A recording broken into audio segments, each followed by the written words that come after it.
Hello and welcome to the new normal. So I just went through a checkpoint, and even though I am driving alone in my vehicle with the windows completely closed, I was informed that I did need to put my mask on, which I have done, at least during the transition between areas where there are checkpoints. So now that I'm safely past the checkpoint zone, I can actually, I believe, remove the mask at this point.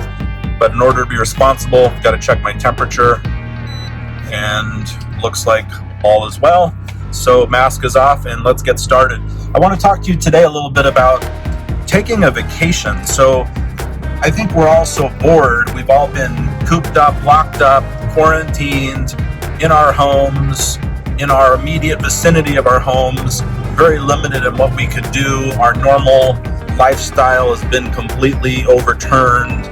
And those of us that have just binge watched every possible show on Netflix, including the shows we don't enjoy watching, on Apple TV, on cable TV, on Amazon Prime, and everywhere else, I think we're all just getting bored out of our minds. And it's just the thought of getting away and going on a vacation to some new and different faraway place sure is appealing. So my question for you is, are you willing to jump on a plane and fly somewhere, domestically or internationally? Are you willing to do that? Personally, I'm okay with the risk of flying. I'm not too concerned with catching the virus on a plane or at an airport. I know there is a risk, but I'm willing to take that chance as far as the transit. The part that worries me the most about flying somewhere is the fact that when you land, even if you know the rules when the plane takes off, by the time you land where you're transiting or where you're going, who knows what may have changed, and you may find yourself in a mandatory 14-day quarantine lockdown, for example, and that's not necessarily going to be a desirable situation. It could be in a hotel room, and then you're just once again locked down in a room with Wi-Fi and a television, kind of like being at home in a sense, but even more limited. Or you could be in a quarantine facility. So I'm a little bit worried about that. So personally, I probably wouldn't take that risk.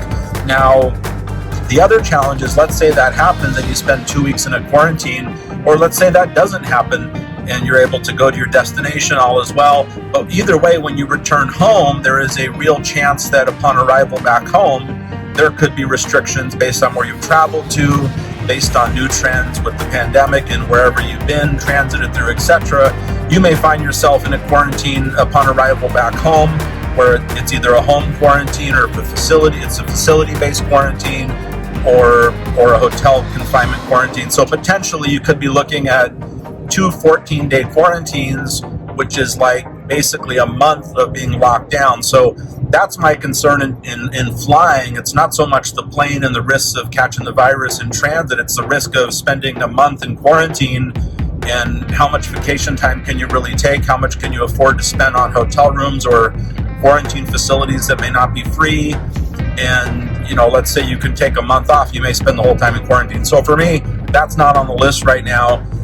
RV trips, great idea. A lot of people are renting RVs right now, and there are various apps to do that and services, and that's a nice vacation idea because you're in your own kind of self-contained environment where you can still follow social distancing, you can choose who you're going to be around, you can avoid crowds if you're following kind of all those recommendations from health authorities and health organizations, whether it be the CDC, the WHO, or whoever. So in any case, RV trips, that's something I feel very comfortable with personally. I would do it.